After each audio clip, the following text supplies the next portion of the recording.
In the quiet emerald lanes of Norfolk, England, a baby girl was born on a cool July day in 1961. Her name was Diana Frances Spencer. To the world, she would become the People's Princess. But in that moment, she was simply the youngest daughter of John Spencer, Viscount Althorp, and Frances Roche. Raised on a sprawling estate called Park House, near the royal estate of Sandringham, Diana's life began under the gaze of privilege and proximity to royalty. Diana's childhood wasn't a fairy tale, not yet.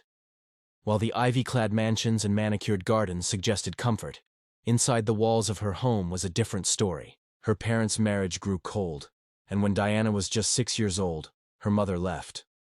It was a heartbreak that left a lasting mark. Diana and her siblings stayed with their father, and from that moment, a subtle, quiet sadness lingered in her eyes. A softness that would later captivate the world. At school, Diana was known not for her grades, but for her kindness. She loved music, dancing, and dreamed of becoming a ballerina. She was too tall for that dream, eventually reaching 5'10", but she never let go of her love for grace and beauty. She was shy, often hiding in corners during events, yet people noticed her. There was something magnetic about her presence, something unspoken, deep, and emotional. As she grew into her teenage years, she attended Westheath Girls' School and later finished her education in Switzerland. Diana was not a top student, but she had something rarer: empathy. She connected with people instantly. Her friends described her as a good listener, someone who could make you feel seen and heard. After school, she returned to London and took odd jobs, working as a nanny, a dance teacher, even a part-time kindergarten assistant. She lived in a shared apartment with girlfriends, cooked her own meals, and took the tube like everyone else. She was a normal girl, in an extraordinary world. It was in 1980 that the winds of fate turned. Prince Charles, heir to the British throne, was under increasing pressure to marry. At 32, he was the world's most eligible bachelor, and speculation around his love life was endless. He had dated Diana's older sister Sarah briefly, but it was Diana who caught his eye. The press was already circling Charles, and when he began to take interest in the shy 19-year-old Lady Diana, it was as if the floodgates had opened. Paparazzi followed her everywhere, catching her walking to work, peering through windows, hounding her every step. She never complained, not once. She handled it with a smile, even when it scared her. There was a certain light in Diana's eyes, an innocence that the public fell in love with almost instantly. Then came the engagement. On February 24, 1981, Buckingham Palace announced that Prince Charles and Lady Diana were to be married. The world went into a frenzy.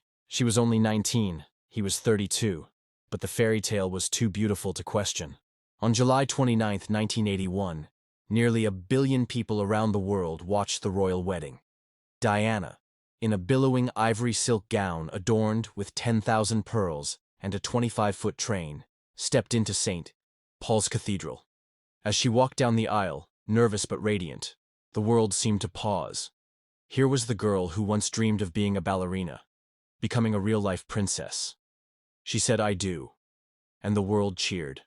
But behind the sparkle and the celebration, shadows already loomed. Diana would later describe the day not as the happiest of her life, but as the worst. Something inside her knew this wasn't a fairy tale. Still, she carried on with grace. She was now Diana, Princess of Wales, and the world would never be the same again.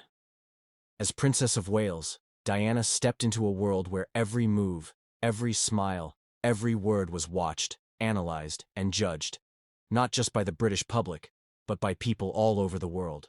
Her wedding had transformed her from a shy nursery assistant into the most photographed woman on earth. And yet, even in the midst of royal grandeur, she often felt deeply alone. From the outside, Diana's new life looked like a dream. Opulent palaces, priceless jewels, designer gowns, and international fame. But behind closed doors, she was battling insecurities, rejection, and confusion. The fairy tale was cracking, and quickly. Within the first few months of her marriage, Diana discovered the emotional distance of her husband. Prince Charles had resumed contact with his former lover, Camilla Parker Bowles, almost immediately. Diana, young and inexperienced, didn't know how to navigate such emotional betrayal. She felt as though she had been thrown into an ancient institution, where protocol mattered more than love. and image mattered more than truth. Despite her internal struggles, Diana embraced her role with unmatched sincerity. While other royals often appeared distant or formal, Diana brought warmth and humanity to the position. On her first official royal tour with Charles to Australia in 1983, she won over crowds with her charm and emotional honesty. When she knelt to greet a child or stopped to comfort a crying mother, people saw more than a princess, they saw a human being. What made Diana different was her ability to connect, to truly see the people before her. Unlike generations of royals who maintained a reserved demeanor, Diana broke the mold. She touched the untouchables, hugged the sick, and shed tears publicly when moved by tragedy. But inside, she was suffering. All of it combined into a heavy burden. She later admitted that her illness was a cry for help, a desperate way to cope with her unraveling emotional world. Diana battled bulimia in silence, a disorder that began during her engagement and continued through much of her royal life. The pressure to be perfect, the emotional neglect, the media obsession with her appearance. As a mother, however, Diana found her greatest joy. In 1982, she gave birth to Prince William, and 2 years later, to Prince Harry. She was determined to give them a different childhood from her own. While royal tradition dictated nannies and separation, Diana insisted on hands-on parenting. She took her boys to theme parks, fast food restaurants, and even homeless shelters. She wanted them to see real life beyond the palace walls. She wanted them to feel loved, deeply, constantly, and unconditionally. Diana's growing popularity also began to overshadow Prince Charles. Crowds cheered for her, not him. Headlines were about her fashion, her compassion, her smile, not his speeches or appearances. The imbalance of attention began to strain their already fragile marriage. They were no longer just a couple. They were a brand, a spectacle, a symbol of something much bigger than themselves. As the 1990s arrived, cracks in the royal marriage became impossible to hide. Public appearances grew colder. Their body language betrayed the tension. Charles spent more time with Camilla. Diana, increasingly isolated, began to find purpose outside her role as wife and princess. She turned to humanitarian work, not as a royal duty, but as a calling. Diana became a powerful advocate for causes most royals avoided. She visited AIDS patients when misinformation and stigma were rampant. At a time when many feared even touching those infected, Diana shook hands with them, sat by their bedsides, and spoke to them with dignity. The image of Diana holding the hand of a man dying from AIDS without gloves sent shockwaves across the world and changed the conversation forever. She also became a global advocate for mental health, leprosy, homelessness, and most famously, landmine victims. In Angola, she walked through active minefields wearing protective gear, drawing international attention to a crisis the world had long ignored. That single walk, captured in haunting photographs, helped propel the signing of the Ottawa Treaty to ban landmines. Her activism wasn't just symbolic, it was personal. She had been hurt, she had suffered, and she used that pain to connect with those the world had cast aside. Diana's honesty, however, came at a price. By 1992, Diana and Charles had effectively separated. Their differences, once whispered in palace corridors, were now front-page news. Leaked tapes, press scandals, and royal aides began releasing personal accounts, fueling a media frenzy. In 1995, Diana broke all protocol and sat down with journalist Martin Bashir for a now infamous interview. Speaking with heartbreaking candor, she said, "There were 3 of us in this marriage, so it was a bit crowded." That line would echo for decades. She also admitted her struggles with bulimia, depression, and the emotional toll of life inside the monarchy. The royal family was stunned. For the first time, a royal had openly challenged the institution, not with rebellion, but with truth. The public, however, rallied around her even more. They saw in her not weakness, but courage. In her vulnerability, she had become a symbol of strength. In 1996, Prince Charles and Princess Diana officially divorced. She lost her title of Her Royal Highness, but gained something far more powerful: freedom. Free from royal duties, free from restrictive protocols, Diana emerged as her own person. She began to build a new life, spending time with her sons, continuing her charitable work, and navigating a world that still followed her every move. She dated briefly, traveled, and tried to find peace. The girl who once married into a golden cage was learning to fly on her own, but the cameras never left. Whether she was shopping in London, Walking on the beach or attending a fundraiser, paparazzi swarmed her constantly. Her life was no longer just hers. It belonged to the world. She was the Queen of Hearts, the icon of a generation, and the most sought-after photo in media history. She longed for a normal life, but that would never come. By the summer of 1997, Diana was no longer a royal, but she was more beloved than ever. Freed from the formality of palace life, she had blossomed into a confident, independent woman. The young girl who once trembled at press conferences now stood on the world stage as a global humanitarian, a loving mother, and a voice for the voiceless. Diana's every step was still followed, but this time it was by choice. She was using her fame to change lives, not just headlines. She had shifted from being a royal figure to a world leader of compassion. Whether it was walking through active minefields in Angola or embracing sick children in a Bosnian hospital, Diana continued to do what she had always done best: connect with the people no one else would see. At the same time, the media's obsession with her personal life intensified. In particular, her romantic relationships became the focus of tabloids around the globe. In the summer of 1997, Diana began a relationship with Dodi Al Fayed, the son of Egyptian billionaire Mohammed Al Fayed. Their whirlwind romance captured headlines, their photos on yachts and beaches plastered across magazines in every country. The paparazzi hounded them wherever they went. Cameras clicked from bushes, cars followed their movements, helicopters hovered above. Privacy became impossible. Diana, still hopeful, tried to maintain a sense of calm. She spent the summer with her boys before they returned to school. Her bond with William and Harry remained the core of her life. She called them often, sent letters, and made sure they always knew how much she loved them. Despite the chaos around her, she remained fiercely protective of their innocence. On the night of August 30th, 1997, Diana and Dodi dined at the Ritz Hotel in Paris.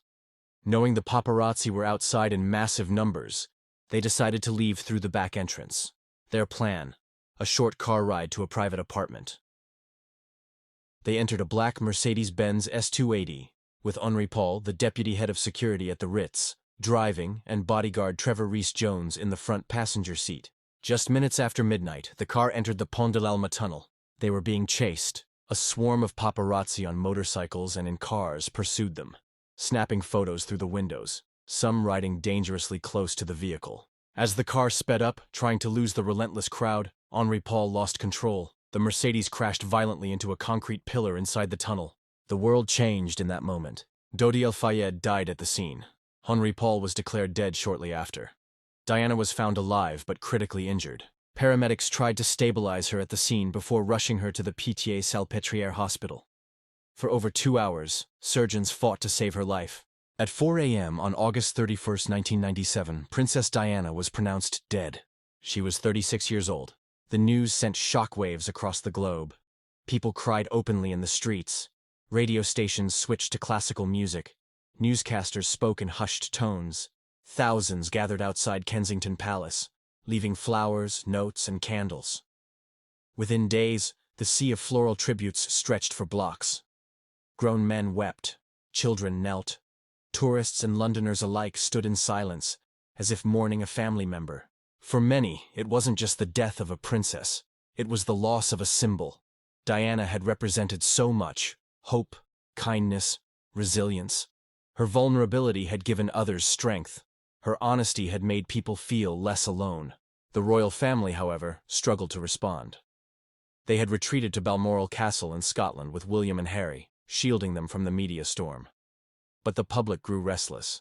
They wanted the Queen to speak, to grieve publicly, to show that the monarchy, too, was mourning. After 5 days of silence, Queen Elizabeth II finally addressed the nation in a live broadcast. She spoke with measured sorrow, calling Diana an exceptional and gifted human being. But it was Diana's brother, Earl Spencer, whose eulogy at her funeral captured the world's grief. In a speech both moving and critical, he said, "She needed no royal title to continue to generate her particular brand of magic." Her funeral, held at Westminster Abbey on September 6, 1997, was watched by over 2.5 billion people around the world. Her sons, William and Harry, just 15 and 12, walked behind her casket with stoic pain. The image of them walking side by side with their father, grandfather, and uncle, remains etched in history as one of the most heartbreaking moments of the 20th century. Elton John, a close friend, performed a rewritten version of Candle in the Wind during the service. The lyrics captured what millions felt. "Goodbye, England's rose, may you ever grow in our hearts." And though her life was cut short, Diana's legacy only grew stronger. In the years that followed, her impact echoed across continents. Her death led to an urgent public reckoning about the ethics of paparazzi culture and the intense pressure on public figures. Laws were revisited, photographers were challenged. The world began to ask, how much is too much? But more than that, Diana became a symbol of transformation. She had changed what it meant to be royal. Beyond her sons, Diana inspired a new generation of activists, leaders, and everyday people. Her legacy lives on in countless charities. The Diana, Princess of Wales Memorial Fund supported over 400 organizations. Her work on HIV, leprosy, and homelessness transformed public policy and perception. And still, more than 2 decades after her death, she remains a cultural icon. Her fashion, her speeches, her letters, all continue to be studied, celebrated, and honored. But perhaps the most powerful part of Diana's story is not in what she did, but in who she was. She was a woman who loved deeply, hurt openly, and gave selflessly. A woman who defied expectations, challenged tradition, and redefined royalty. A mother who broke cycles. A friend who listened. A stranger who cared. A heart that never stopped giving, even when her own was breaking. In life, she was called the People's Princess. In death, she became eternal, because Diana was never just a princess. She was a mirror for humanity, flawed, kind, brave, and endlessly compassionate. She was, and remains, the light in a tunnel that history will never forget.